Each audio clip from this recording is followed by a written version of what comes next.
क्या सिस्टम को बाहर से बदलना आसान है या अंदर से? जी रोशनी जी, बड़ी सीधी और साफ बात है। जैसे सूरज जब शुरू होता है तो अंदर से बहुत शालीन होता है, ठंडा होता है। उसकी चमक के साथ हम सबको प्रकाश मिलता है। तो अंदर से शांत, शालीन, गंभीर होना और अपने समाज को एक रोशनी देना, प्रकाश देना, समाज को चमकाना, ये दोनों ही एक दूसरे के पूरक है। आपका एक वीडियो वायरल हुआ था जिसमें आपने मुस्लिम समाज को लेकर उसको ये नापाक इरादे, उसकी हरकतें जहन्नुम तक पहुंचाने का काम कर सकती है। इससे बड़ी बात नहीं है। बहुत मुस्लिम कड़ी बात बोली थी। मैं मुस्लिम का विरोधी नहीं हूँ, क्योंकि मुस्लिम तो इस देश में है ही नहीं। सच बात यह है, 1, 2, 3, 4, 5 पीढ़ी अगर बैक जाते हैं वो लोग जो आज अपने आप को मुस्लिम कह रहे हैं, तो वो शुद्ध और शुद्ध सनातनी ही थे। आज जो यूजीसी फैसले ले रही है, क्या वो युवाओं के करियर को मजबूत बना रही है या युवाओं को परेशानियां बढ़ा रही है? यूजीसी जो है ना, सरकार की एक ऐसी व्यवस्था है। सरकार ने सोचा ही तो है कि कानून ले आए, लागू तो नहीं हुआ। लागू नहीं हुआ तो ये लागू संभवतः होगा भी नहीं, क्योंकि इसके लिए तो मैं सिर्फ इतना कहना चाहूँगा कि सूरज अभी डूबा नहीं है। आपको क्या लगता है, आज का युवा ज्यादा पार्टी कल्चर की तरफ जा रहा है या फिर अध्यात्म की तरफ? देखिए रोशनी जी, बात ऐसी है कि चीजें बदल चुकी हैं। आप देखिए कि 1 जनवरी का दिन लोग नव वर्ष के तौर पे मनाते आए। आज से नहीं, लंबे अरसे से हम लोग देख रहे हैं। एक और आपका वीडियो वायरल हुआ था, इसमें आप काफी गुस्से में थे। सब हिंदू एक जुट क्यों नहीं होते? क्यों शिकार बन जाते हैं ऐसे नापाक इरादे रखने वाले व्यक्तियों का? आपको क्यों लगता है ऐसा कि हिंदू समाज में ही ये कमजोरी आ रही है? आए दिन समाज का पीड़ित, दुखी वर्ग जब हमारे पास आता है और हमें बताता है कि यहाँ गौमांस की तस्करी, यहाँ नशा परोसा जा रहा है, वो जिहादी हमारी नस्लों को कमजोर करने का प्रयास कर रहे हैं, धर्मांतरण किया जा रहा है, हमारी बहन बेटियों को लव जिहाद में फंसा करके वो जिहादी अपने मंसूबों को साकार करने का प्रयास कर रहे हैं। इस तरह के तमाम जब सवाल आते हैं, समस्याएं आती हैं, तो अंदर से ना मन कुंठित तो होता है, लेकिन गुस्सा भी आता है। राधे राधे दोस्तों, मैं हूँ रोशनी और आप देख रहे हैं द रोशनी शो पॉडकास्ट। आज हमारे साथ एक ऐसे गेस्ट हैं जो सच को सामने लाने में भी यकीन रखते हैं, जो हिंदू समाज से जुड़े मुद्दों पर खुलकर बात कर रहे हैं और जमीन पर उतरकर यात्राओं के जरिए लोगों को जोड़ने का काम कर रहे हैं। वो पत्रकार भी हैं, वो समाज सेवी भी हैं और समाचार सिटी 24 के चीफ ऑफ एडिटर भी हैं। प्रकाश जी, आपका बहुत बहुत स्वागत है द रोशनी शो पॉडकास्ट में। बहुत बहुत धन्यवाद रोशनी जी। आपका और आपके दर्शकों को मेरी तरफ से प्यार भरा नमस्कार, राधे राधे। सबसे पहले आप अपने बारे में बताइए थोड़ा बहुत जिससे हमारे दर्शक आपको जान सके थोड़ा सा। जैसा आपने अपने इंट्रो में बताया कि मैं एक पत्रकार हूँ और समाज से जुड़ा हुआ व्यक्ति हूँ, एक किसान का बच्चा हूँ और मैंने ज़मीन से जुड़ा होना सीखा, ज़मीन से जुड़कर आगे बढ़ना सीखा। मेरे दादाजी, मेरे पिताजी, मेरी माँ, मेरे परिवार ने हमेशा से सच के लिए खड़ा रहना और हर किसी अच्छे के लिए अड़ा रहना मुझे ये सिखाया। ये मेरी पहचान है। ब्रज से आता हूँ, वृंदावन की धरती पे मुझे जन्म मिला, ये मेरा सौभाग्य है। और कान्हा ने मुझे वो प्रेरणा दी कि मैं, जैसे कान्हा ने बंसी बजाई, प्रेम सिखाया, जरूरत पड़ी तो सुदर्शन चक्र भी उठाया, तो बस वही प्रेरणा हमारे अंदर भी है कि अपनों के लिए लड़ना, उनके लिए अड़े रहना, उनके हितों के लिए खड़े रहना, ये एक सच्ची पत्रकारिता का भी माध्यम है और यही सब मुझे आता है, यही मैंने कान्हा से सीखा है। पत्रकारिता से राजनीति में आने का ख्याल कब आया?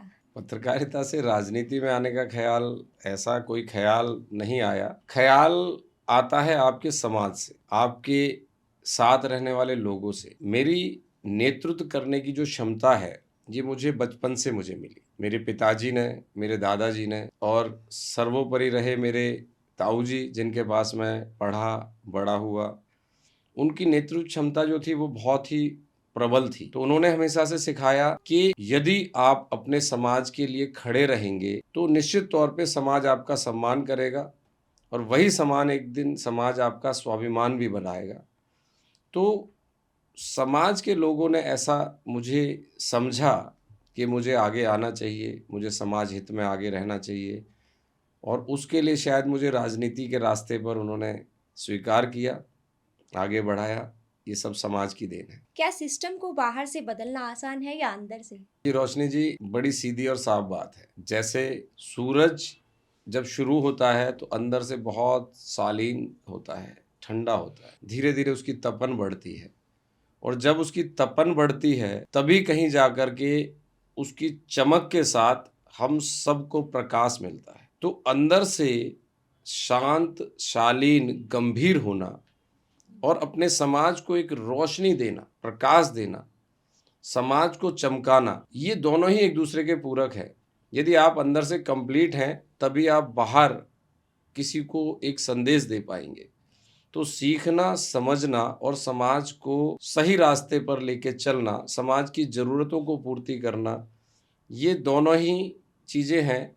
तो पहले तो समाज को या सिस्टम को अंदर से समझना और उसे सुधारना बहुत ज़रूरी है। जो सिस्टम अंदर से सुधरेगा, निश्चित तौर पे वो सिस्टम समाज के लिए कारगर सिद्ध हो।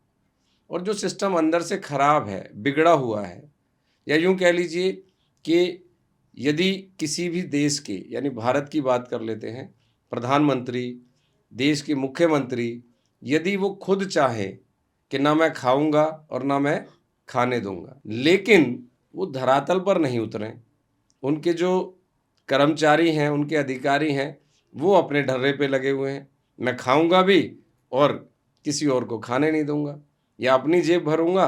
पहले जॉब में आया तो सिर्फ किस लिए आया कि अपनी जेब भरने। तो ऐसी स्थिति में दोनों को पूर्ति करना जरूरी है। उनको जरूरी है कि सिस्टम अंदर से भी सही हो, तभी सिस्टम समाज के लिए कारगर होगा और समाज उसका सुख भी भोग पाएगा, उन्नति देश की तय हो पाएगी। अच्छा, ये बताइए, अगर आप इलेक्शन लड़ते हैं तो आपकी पहली प्राथमिकता क्या होगी? रोशनी जी, बहुत अच्छा सवाल आपने किया है। अगर मैं इलेक्शन लड़ता हूँ, मैं आपको बता दूं कि एक इलेक्शन तो मैं लड़ चुका हूँ, जी। जिला पंचायत का चुनाव मैं लड़ चुका हूँ। आपको बता दूं, यदि मेरे समाज ने मुझे इलेक्शन लड़ने के लिए योग्य समझा और समाज ने मुझसे कहा कि आपको चुनाव लड़ना है, तो निश्चित तौर पे मैं आपके इस पॉडकास्ट के माध्यम से बताना चाहता हूँ कि मैं अपने समाज के हितों को ध्यान में रखते हुए चुनाव मैदान में आऊँगा, और ये मुझे पूर्ण विश्वास है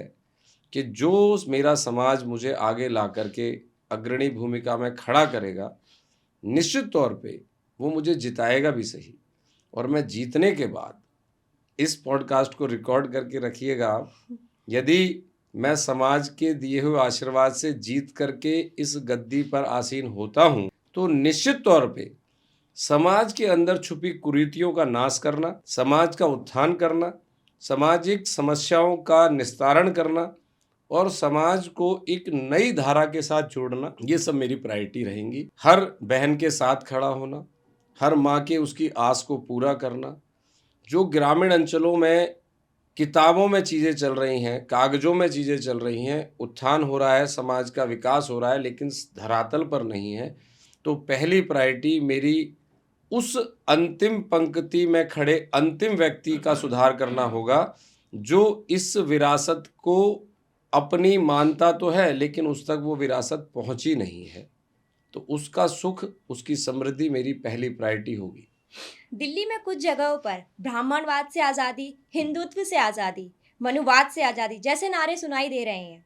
आपके हिसाब से ये लोग अपनी बात रख रहे हैं या फिर समाज को तोड़ने की कोशिश कर रहे हैं? देखिए रोशनी, मैं बताऊं आपको कि ये लोग निश्चित तौर पे समाज को तोड़ने का एक षड्यंत्र बना रहे हैं। आप देख रहे हैं कि आज़ादी किससे चाहिए? भारत भूमि पे आप रहते हैं, भारतीय हैं, भारतवासी हैं, और बात कर रहे हैं आप आज़ादी की। इनके लिए तो मैं एक सिर्फ बात ये कहना चाहूँगा कि जुगनुओं की चंद औलादें सूरज को उसकी चमक पर प्रश्न खड़े करने के लिए सामने आए। सूरज की चमक को कोई चैलेंज नहीं कर सकता। ब्राह्मण अपने आप में एक परिपूर्ण व्यवस्था है जो आपके जीवन में जन्म संस्कार से लेकर हर संस्कार, यानी 16 संस्कारों में उसकी आवश्यकता हमको पड़ती रही, पढ़ती है और आगे भी पढ़ती रहेगी। लेकिन ये चंद लोग जिन्होंने कभी मनुवाद को नहीं जाना,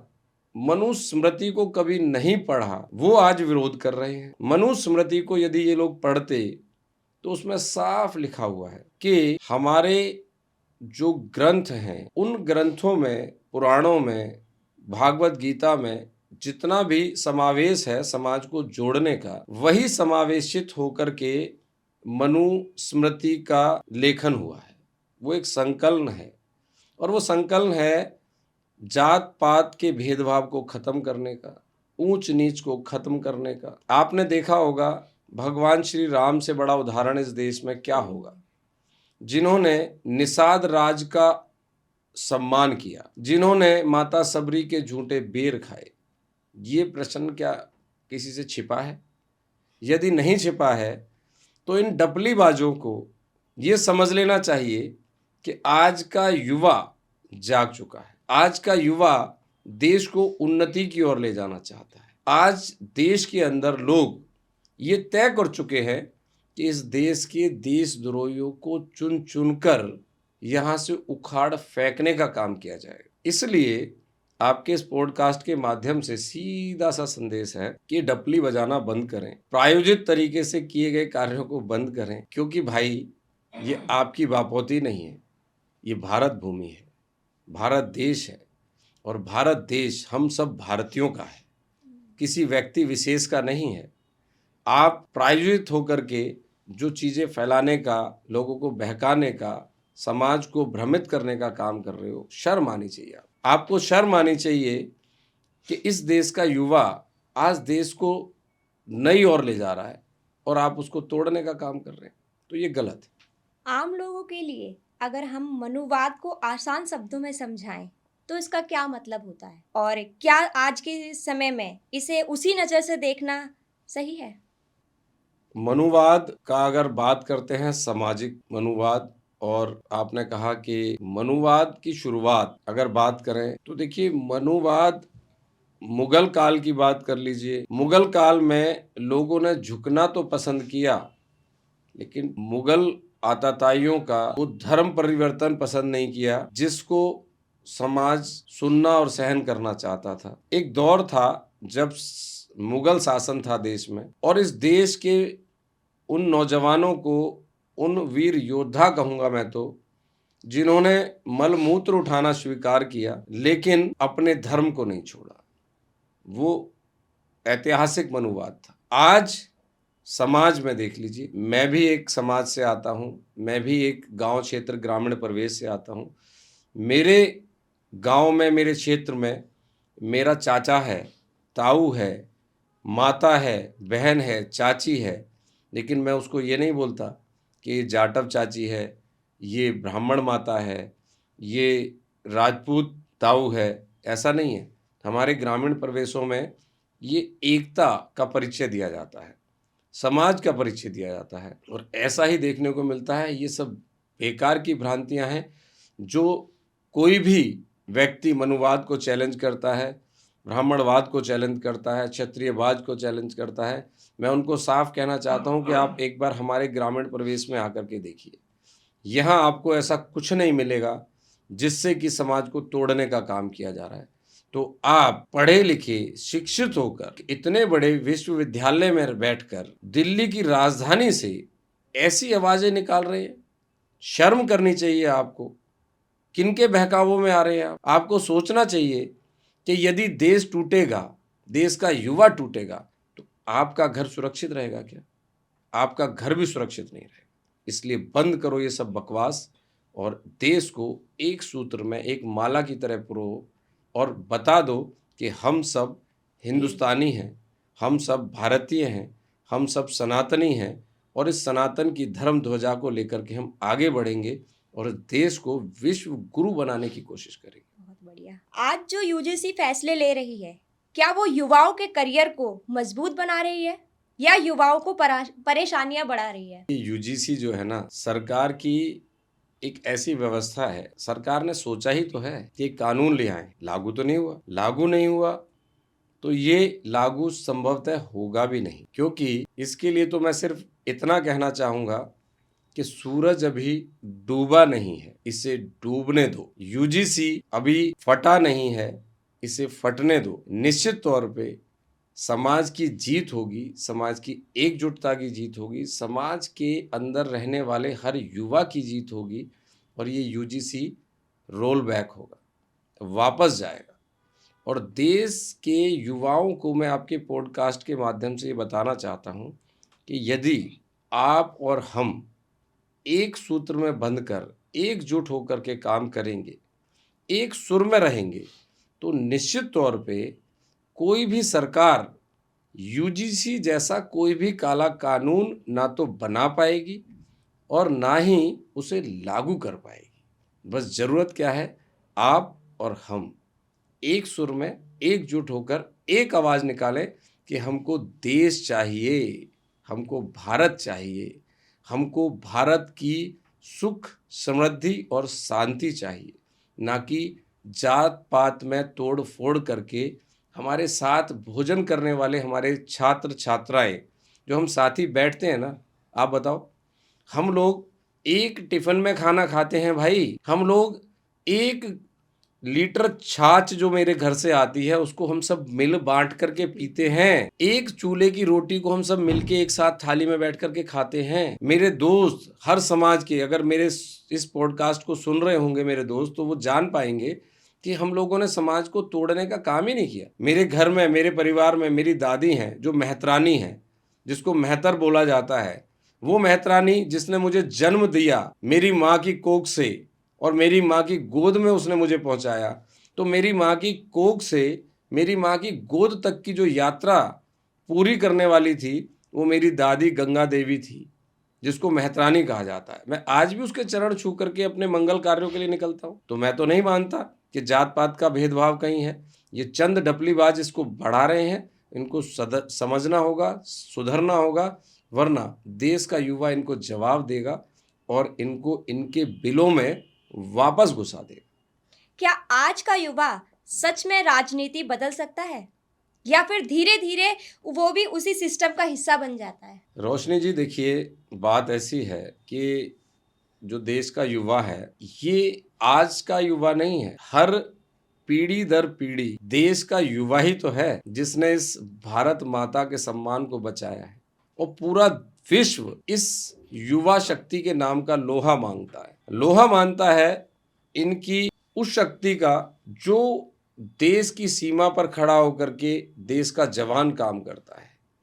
देश की आंतरिक भौगोलिक स्थिति में देश का युवा, अगर हम अपनी और आपकी बात कर लें, इस पॉडकास्ट को सुनने और देखने वाले इन सब भाइयों की बात कर लें, तो यूथ ही तो है, ये युवा ही तो है जिसकी ओर पूरा विश्व देख रहा है।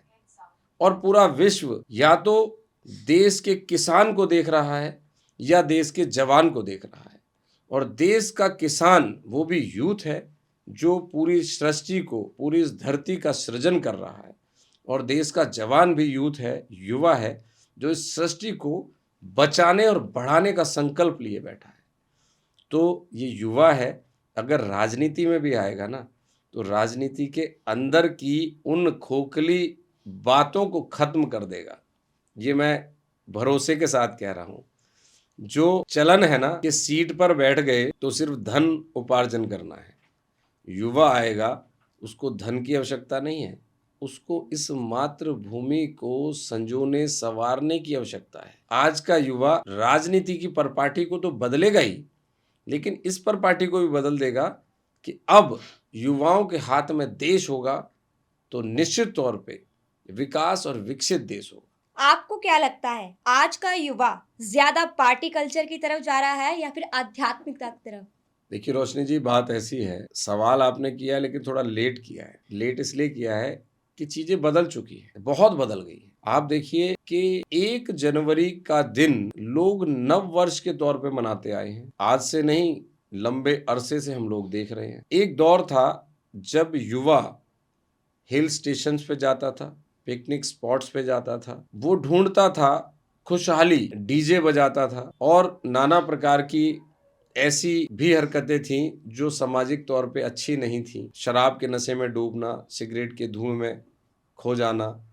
आज युवा बदल रहा है। आज का युवा अगर जितना मैं समझ रहा हूँ, आज का यूथ आपको नजर आएगा ब्रज के वृंदावन की बिहारी जी की कुंज गलियों में। आज का युवा नजर आएगा अयोध्या के भगवान श्री राम के चरणों में वंदन करता हुआ। आज का युवा नजर आ रहा है भोलेनाथ की काशी में जाकर के उनके नाम के जयकारे लगाता हुआ, हर हर महादेव को गुंजायमान कर रहा है। भोले तेरी बम, ये जयकारे लग रहे हैं। कांवड़ यात्रा में यूथ कितना बढ़ चढ़कर भाग ले रहा है। आप चले जाइए वैष्णो देवी, कितनी लंबी कतार लग रही है, लेकिन यूथ निरंतर उसको पसंद कर रहा है। दिल्ली के कालका जी मंदिर चले जाइए, वहां देखिए कितनी लंबी कतार है, लेकिन युवा नहीं टूट रहा, युवा खड़ा है। क्योंकि युवा इस सनातन की धर्म ध्वजा को लेकर के देश के अंदर एक नई पहचान बनाना चाहता है, देश को सनातनी ध्वजा का परचम लहराकर दिखाना चाहता है। आज का युवा विश्व गुरु बनाना चाहता है इस भारत भूमि को। आज का युवा जानता है कि यदि हम सब मिलकर कुछ करेंगे तो निश्चित तौर पे भारत माता की जय तय है। आपका एक वीडियो वायरल हुआ था जिसमें आपने मुस्लिम समाज को लेकर बहुत कड़ी बात कही थी। क्या इतनी तीखी भाषा जरूरी थी या आप बात को शांत तरीके से ही बोल सकते थे? मैं आपका प्रश्न दोबारा से लूंगा। किस समाज के लिए कहा आपने? आपका एक वीडियो वायरल हुआ था जिसमें आपने मुस्लिम समाज को लेकर बहुत कड़ी बात बोली थी। मैं करेक्ट कर लेता हूँ हाँ। थोड़ा सा आपको, मैं तो करेक्ट हूँ। रोशनी जी, एक बार फिर से रोशनी अपने इस प्रश्न पे डालिए। आपने किया है मुस्लिम समाज जी। मैं मुस्लिम का विरोधी नहीं हूँ, क्योंकि मुस्लिम तो इस देश में है ही नहीं। सच बात यह है, 1 2 3 4 5 पीढ़ी अगर बैक जाते हैं वो लोग जो आज अपने आप को मुस्लिम कह रहे हैं, तो वो शुद्ध और शुद्ध सनातनी ही थे। इसलिए उनका विरोध नहीं है, इसलिए इन मुस्लिमों का विरोध नहीं है। विरोध तो इनके अंदर छिपी उस मानसिकता का है जो अराजकता फैलाती है, जो जिहाद से जुड़कर उससे पनप रही है, ओतप्रोत है जिहादी मानसिकता से, उनका विरोध है। और उनका विरोध भी तब तक है, ये जिहादी अपने आप को सुधारेंगे नहीं, अपने आप को संभालेंगे नहीं, तो निश्चित तौर पे हम भी इनका इतना विरोध करेंगे और तब तक विरोध करेंगे जब तक ये सही मायने में समझ नहीं जाते। तो ऐसे जिहादी जो लव जिहाद को बढ़ावा दे रहे हैं, आप देखिए ना, एक बहन निकल के जा रही है, एक बेटी निकल के जा रही है, रिक्शे में बैठती है, एक जिहादी आता है उसकी चुन्नी खींच ले जाता है, एक जिहादी आता है भद्दी भद्दी कमेंट्स करता है, एक जिहादी आता है उसको बरगलाता है, एक जिहादी आता है उसको बहला फुसला के अपने लव जिहाद का टारगेट बनाता है। तो रोशनी जी, कौन पसंद करेगा कि किसी की बहन बेटी को कोई छेड़े, कोई भद्दी टिप्पणियां करे, उसके दुपट्टे को खींचे या उसको बरगला करके अपने लव जिहाद का शिकार बनाए? और ऐसे स्थिति में नजर आने वाले लोगों को माफ कर दिया जाए, ये संभव नहीं है। तो मैंने उस वीडियो में ही नहीं कहा, मैं आपके इस पॉडकास्ट के माध्यम से भी कह रहा हूँ कि जिहादियों, ये जिहाद छोड़ दीजिए, गौ हत्या छोड़ दीजिए, लव जिहाद छोड़ दीजिए, वरना इसका परिणाम बहुत बुरा होगा। जो तुम्हें जिहादी बना के छोड़ गए वो तो इस देश को छोड़कर भाग गए। तय ये भी है कि वो जहन्नुम का रास्ता तुम्हारे लिए खोल गए। तो सुधर जाओ, वरना अंत बुरा होगा। एक और आपका वीडियो वायरल हुआ था, उसमें आप काफी गुस्से में थे। हिंदू समाज एकजुट क्यों नहीं हो रहा, और आपने ऐसा क्यों, आपको क्यों लगता है ऐसा कि हिंदू समाज में ही ये कमजोरी आ रही है? रोशनी जी, जैसा कि आपने बताया मेरे इंट्रो में कि मैं एक पत्रकार हूं और आज करीब 2 दशक से अधिक की पत्रकारिता में कर चुका हूं। आए दिन समाज का टूटा हुआ वर्ग, समाज का पीड़ित दुखी वर्ग जब हमारे पास आता है और हमें बताता है कि यहाँ गौमांस की तस्करी हो रही है, यहाँ हमारे समाज में सोची समझी रणनीति के तहत नशा परोसा जा रहा है, वो जिहादी हमारी नस्लों को कमजोर करने का प्रयास कर रहे हैं, धर्मांतरण किया जा रहा है, हमारी बहन बेटियों को लव जिहाद में फंसा करके वो जिहादी अपने मंसूबों को साकार करने का प्रयास कर रहे हैं। इस तरह के तमाम जब सवाल आते हैं, समस्याएं आती हैं तो अंदर से ना मन कुंठित तो होता है, लेकिन गुस्सा भी आता है। तो पहला गुस्सा इस बात का आता है, सबसे पहले तो आप अपने घर की चौकीदारी क्यों नहीं करते? सबसे पहले अगर आप सुधर गए, आप सजग हो गए, आप संभल गए, आपने देखा कि कोई जिहादी हमारी गली से गुजर रहा है, सचेत हो जाओ। आपने देखा कि कोई जिहादी हमारी बहन बेटी की तरफ रोज नजर बना रहा है, आप सचेत हो जाओ। आपको लगता है कि गऊ गली में घूम रही है, आप सचेत हो जाओ, उसको अपने घर में ले जाओ, उसको ले जा करके कहीं बांध दो, उसको कहीं गौशाला में ले जाओ। तो सबसे पहले तो मैं अपने हिंदू समाज से ये कहना चाहता हूं कि आप सचेत हो जाओ, सजग हो जाओ, और इसके साथ साथ आप एकजुट हो जाओ। आप इन जिहादी मानसिकता वालों से व्यापार बंद कर दो, व्यवहार बंद कर दो, इनका गली मोहल्ले में घूमना बंद कर दो। इतना आप करो, बचा हुआ काम हम करने के लिए तैयार हैं। अगर आप एकजुट हो गए फिर भी ये नहीं संभले तो मैं दावा कर रहा हूं कि इसके विरोध में हम खड़े होंगे। और इससे पहले मैं ये वायदा करता हूं, ये विश्वास दिलाता हूं कि यदि आप एकजुट हो गए, यदि हिंदू समाज एकजुट हो गया, तो औकात नहीं है इन लोगों की कि आपके सामने खड़े भी हो जाए। आपकी बहन बेटी तो दूर, आपकी गली में पड़े हुए पत्थर को भी उठाने ले जाने की हिम्मत नहीं करेंगे। लेकिन पहले आप इकट्ठे तो हो जाओ, एक सुर में तो आ जाओ, भारतीय तो बन जाओ, हिंदुस्तानी तो बन जाओ, हिंदू तो बन जाओ, सनातन धर्म ध्वजा को हाथ में तो रख लो, फिर देखिएगा कितना चमत्कार आएगा। आपने उस यात्रा का एक नारा मैंने दिया, वो थी हिंदू स्वाभिमान यात्रा, जो एक बड़े काफिले के रूप में निकली और एक शक्ति प्रदर्शन भी था एकजुटता का।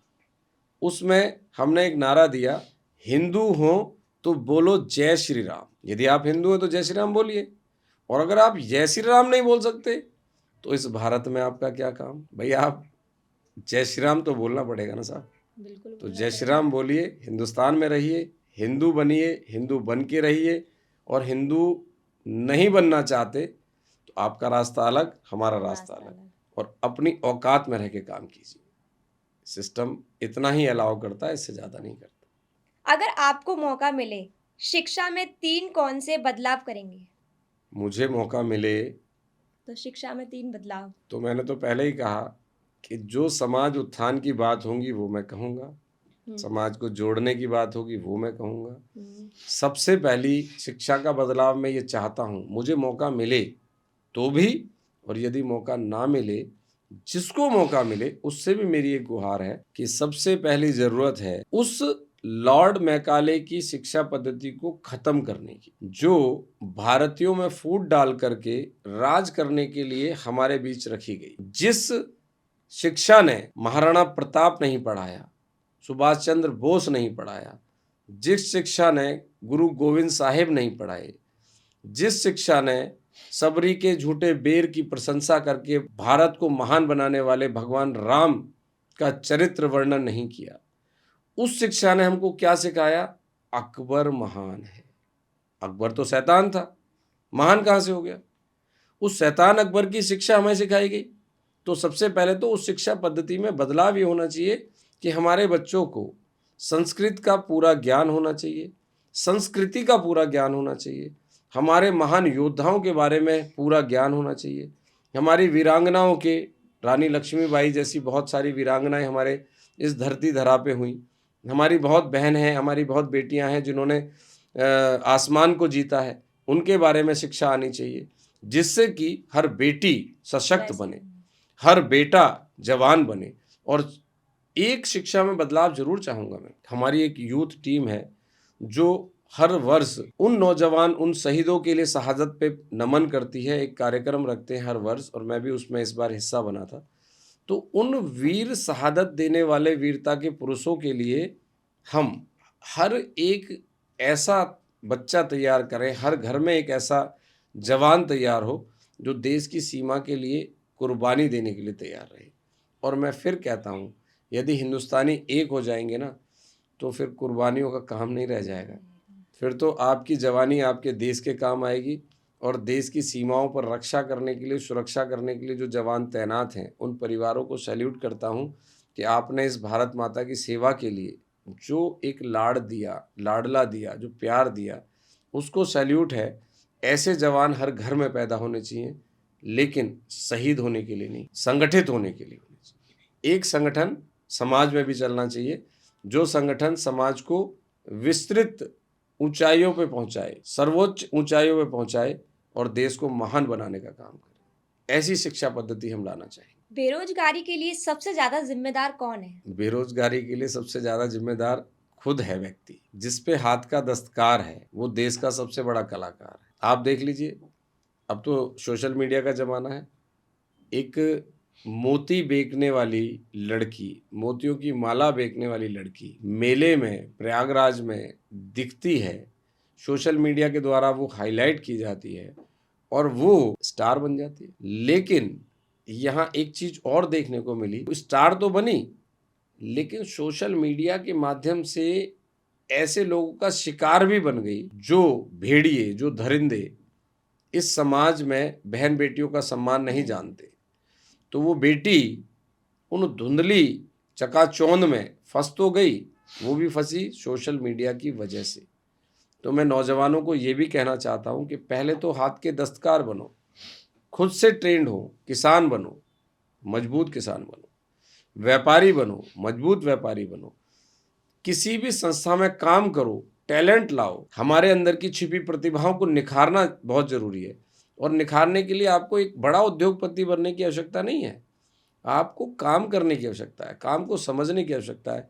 और ग्रामीण अंचलों में तो मेक इंडिया जैसे बहुत सारे सरकार के द्वारा वो निकाले जा रहे हैं कि भाई सरकार चाहती है कि मेकिंग इंडिया जो है अपने आप को सबल बनाने का तरीका है। तो हमें सबसे पहले अपने आप में ये जागृति लानी होगी कि हम कुछ कर सकते हैं। अगर आप किसी कुछ करने और गढ़ने के लायक हो तो रोजगार आपके पीछे घूमेगा। तो बेरोजगार वो है जो कुछ जानता नहीं है, कुछ करना नहीं चाहता। जो करना चाहता है उसके पीछे रोजगार घूमेगा। सरकारें आपके लिए योजनाएं लाएं या ना लाएं, आपको नौकरियां दें या ना दें, आप खुद से स्मार्ट इंडिया तैयार करो, अपने व्यक्तित्व को निखारो, आप बेरोजगार हो जाएंगे, ये मैं दावे के साथ कह सकता हूँ। युवाओं को आप क्या सलाह देना चाहते हैं? युवा देश की उन्नति है, देश की तरक्की है, देश का विश्वास है, देश का भरोसा है और युवा ही है। कहा भी गया है जिस और जवानी चलती है उस और जमाना चलता है। तो जवान, युवा, युवतियां जितने भी जिस और चलेंगे, देश को आगे बढ़ाने के लिए अपना जो हमारी मनोस्मृतियां हैं इनको समझेंगे, सिस्टम को समझेंगे, आपके देश को जरूरत क्या है इसको समझेंगे, निरंतर व्हाट्सएप इंडस्ट्री को छोड़कर आप नया सृजन करेंगे, ऐसे प्रकल्प ढूंढेंगे जिससे कि समाज का उत्थान हो। ऐसी भ्रामक बातों में ना जाएं। वो किसी भी वर्ग का युवा हो, किसी भी जाति का युवा हो, किसी भी व्यवस्था से जुड़ा युवा हो, यदि हम एकजुट होके, संगठित होके अपने बौद्धिक विकास का विकास करेंगे, अपने स्वबोध का विकास करेंगे, अपने बारे में जानेंगे कि मैं किस लायक हूँ, निश्चित तौर पे एक अच्छा मार्गदर्शक आप चुनें। यदि युवाओं को एक अच्छा मार्गदर्शक मिलेगा तो वो आपकी काबिलियत के आधार पर आपको निखार के आगे बढ़ा सकता है, आपको रोजगार दे सकता है, आपको सम्मान दे सकता है, आपको इस देश का स्वाभिमान बना सकता है। तय करना होगा, आप अपने आप को पहचानें और इस देश की उन्नति में अपनी महती भूमिका अदा करें। यही मैं सब नौजवानों से कहना चाहूँगा। इस समय मथुरा की सांसद हेमा मालिनी जी हैं, उनको आप क्या कहना चाहते हैं? देखिए रोशनी जी, ये आपके लिए भी बड़ी खुशी की बात है कि मथुरा की सांसद हेमा मालिनी जी हैं और एक महिला हैं, और एक महिला होने के नाते आप सबके लिए, महिलाओं के लिए एक फक्र, गर्व की बात है कि हेमा मालिनी जो हैं मथुरा से सांसद हैं। मथुरा एक ऐसी धरती है जिसको अध्यात्म की धरती कहा जाता है और अध्यात्म की धरती जहाँ से जिस भी कैंडिडेट को खड़ा करेंगे, और चूंकि इस वक्त तो अध्यात्म का जमाना चल रहा है, जय श्री राम का जमाना चल रहा है, तो इस धरती से आप जिसे खड़ा कर देंगे वो कैंडिडेट जीतेगा। लहर भी आपने सुना ही होगा कि इस पूरे भारतवर्ष में अगर हम यूपी की बात कर लें तो योगी मोदी की लहर चल रही है। उनके कैंडिडेट को जिसको खड़ा कर देंगे आप, निश्चित तौर पे वो जीतेगा। हेमा मालिनी का जीतना अपने आप में, चूंकि एक बड़ी फिल्म स्टार हैं, तो बड़ी फिल्म स्टार ने क्या किया, उस धरती पर कदम रखा और ये तय करके रखा कि मुझे कान्हा की सेवा करनी है। हेमा जी 1 बार, 2 बार, 3 बार सांसद हुई और हर बार ये कह के सांसद हुई कि मुझे इस धरती की सेवा करनी है, ब्रज की सेवा करनी है, कान्हा की सेवा करनी है। और अपने आप को उन्होंने स्थापित भी करके दिखाया है। उन्होंने बता के दिखाया है कि इस ब्रज की सेवा वो निरंतर कर रही हैं। तो उनके लिए तो सिर्फ इतना कहना चाहूँगा कि ये एक ऐसी भूमि है, ब्रज का उसको हार्ट कहा जाता है, वृंदावन इस धरती का हार्ट कहा जाता है वृंदावन। तो वृंदावन से हेमा जी सांसद हैं। उनकी इस 3 साल की योजनाओं में, 3 बार की सांसदी में उन्होंने जितना काम किया, इससे भी कहीं अधिक काम करने की आवश्यकता है। जो काम छूटे हैं उनको पूरा करने का भी संकल्प उन्होंने लिया है। यदि वो संकल्प सार्थक हो जाए, धरती पे उतर जाए, तो निश्चित तौर पे उनका यहाँ से सांसद बनना सफल हो जाएगा। श्री कृष्ण जन्मभूमि मंदिर से जुड़ा मामला अभी कोर्ट में है। कुछ लोग इस मुद्दे को आस्था से जोड़कर देख रहे हैं और कुछ राजनीति से। आप क्या मानते हैं, ये मामला ज्यादा आस्था का है या राजनीति का? देखिए रोशनी जी, बात सीधी सी ये है कि सबसे पहले तो ये मामला है आस्था का। भारतीय जनता पार्टी जिसने एक नारा दिया कि पहले अयोध्या, फिर काशी, फिर मथुरा की बारी, तो जब उन्होंने नारा दिया और उसमें जीत भी हासिल कर ली, अयोध्या में भव्य मंदिर बन गया, काशी में भव्य मंदिर बन गया, बाकी कुछ होना वहां बाकी है। अब मथुरा की बारी तो तय है। तो अगर बात करते हैं राजनीतिक स्टंट या भारतीय जनता पार्टी की, तो भारतीय जनता पार्टी ने इसका मुद्दा उठाया था और वो 2 मुद्दे पूरे किए, अब तीसरे की बारी है। तो यहाँ भारतीय जनता पार्टी जितना प्रबलता से इसको बनाना चाहती है, श्री कृष्ण जन्मभूमि मंदिर को बनाना चाहती है, उससे भी कई गुना ज्यादा हर किसी के मन में, हर किसी के दिल में, हर भारतीय के मन में, हर सनातनी के मन में एक बात देखने और समझने और सुनने को मिल रही है कि उनको रामलला के बाद आज अपने कान्हा का जन्म स्थान सुंदर, सुशोभित और जगमगाता हुआ चाहिए। वो चाहते हैं कि हमारे कान्हा का जो जन्मभूमि है वो जल्द से जल्द भव्य और दिव्य रूप में देखने को मिले। जो मुगल काल में आताताई आए थे, उन्होंने देखिए कमाल की एक हठधर्मी है, जहां मंदिर है वहीं मस्जिद बना दी गई है। अरे भाई, तुमने ये क्या किया? सिर्फ अपने आप को बड़ा दिखाने के लिए जरूरी था तुम्हें कि मंदिर के पास मस्जिद बनानी? वो तो उनका बस नहीं चला, वरना वो मंदिर को तोड़ देते और तोड़ करके क्या करते, वहां एक बड़ी मस्जिद बना लेते। लेकिन हिंदू जागा हुआ था, जागा हुआ है। जब मुगल शासन काल में मुगल इतनी हिम्मत नहीं जुटा पाए कि उस मंदिर को तोड़ करके वहां बड़ी मस्जिद बना देते, तो आज तो जमाना बदल गया है। आज तो सनातन की लहर दौड़ रही है।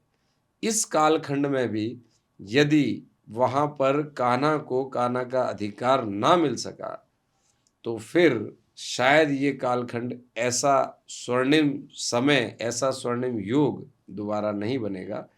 तो ये एक एक भारतीय की आस्था की बात है। तो निश्चित तौर पे मंदिर बनना चाहिए, जल्दी से जल्दी बनना चाहिए। ये अलग बात है कि सुप्रीम कोर्ट का डायरेक्शन आना जरूरी है। यही तो सभ्यता है, यही तो संस्कृति है, यही तो हिंदुत्व है, यही तो सनातन है कि इंतजार कर रहे हैं कि आप और आदेश करें और हम मंदिर को बना दें।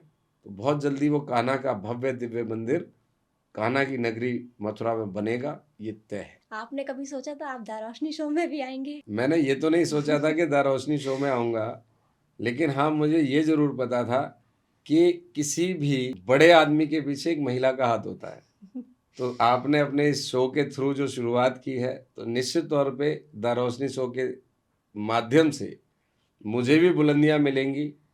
और मैं शुभकामनाएं देता हूं आपको, आपके इस दा रोशनी शो को, आपके इस चैनल को, पॉडकास्ट को। ये दिन दूनी रात चौगनी तरक्की करे बहुत बहुत और धन्यवाद। सुर्खियां बटोरे। ये मेरी शुभकामनाएं आपके लिए हैं और मैं लगातार आता रहूं, ये भी कामना करके जाऊंगा। आपका पॉडकास्ट बहुत हिट हो, आपका जो अंदाज है वो बहुत अच्छा है, और निखरे और बढ़े और लोग आपके साथ जुड़े। द रोशनी शो के दर्शकों के लिए क्या कहना चाहेंगे आप? रोशनी जी, मैं आपके इस शो के लिए आपके सभी दर्शकों को ये कहना चाहूँगा कि हमारी संस्कृति सभ्यता है, हमने माँ, बहन और बेटियों को हमेशा आगे रखा है। अगर हमारे शहर की एक बेटी हिम्मत करके द रोशनी शो बना रही है, तो इसकी जो हिम्मत है, इसका जो हौसला है, उसको बुलंद करने की ज़िम्मेदारी हमारी है।